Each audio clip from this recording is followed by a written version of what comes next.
بسم اللہ الرحمن الرحیم۔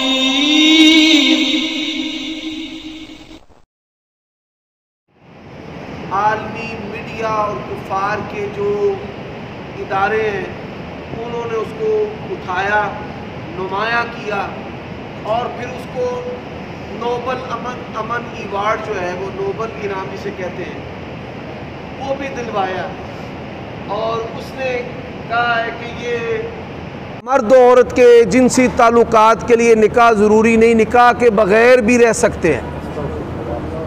بات یہ ہے،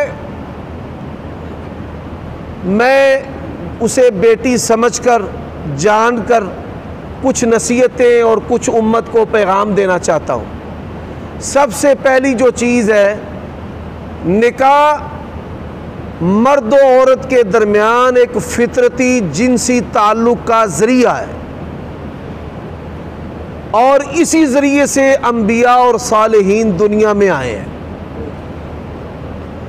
اور یہ اللہ تعالیٰ اور اس کے رسول صلی اللہ علیہ وسلم کا پسندیدہ ذریعہ ہے، جائز اور حلال ذریعہ ہے، اور اس کے علاوہ جو ذرائع ہیں وہ سب حرام اور شیطانی ہیں۔ اسلام وہ واحد دین ہے کہ جس نے کسی اجنبی مرد و عورت پر آنکھ لگانے سے بھی منع کیا ہے۔ نظر جو اچانک ہے وہ تو معاف ہے، جنسی تعلق تو بڑی دور کی بات ہے، اجنبی مرد اور اجنبیہ عورت پر آنکھ لگانے سے بھی منع کیا ہے۔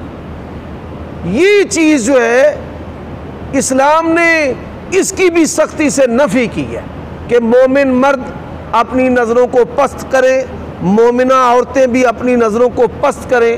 تو ملالہ جو ہے وہ اسلام کے احکام سے ناواقف ہے، اور یورپین کلچر میں اس کی پرورش کی گئی، اس کو فروغ دیا گیا، اسے پرموٹ کیا گیا، تو وہاں نکاح کے بغیر جنسی شراکت جو ہے اس کو معیوب نہیں سمجھا جاتا۔ تو یہ انتہائی معیوب اور شرمناک فعل ہے جس کی کسی بھی دین کے اندر اجازت نہیں ہے۔ اللہ تعالیٰ اس کو ہدایت نصیب فرمائے، اور اس طرح کے جو فتنے ہیں اللہ تعالیٰ مسلمان معاشروں میں ان کو کچل دے اپنی قدرت اور اپنے قہر کے ساتھ، اور ہماری اولادوں کو ان چیزوں سے محفوظ رکھے۔ یہ غیر اسلامی بات ہے، اور پھر اس کو کہہ کر میڈیا فوراً اس کو پرموٹ کرتا ہے، تو ایسی چیزوں کو پرموٹ بھی نہیں کرنا چاہیے۔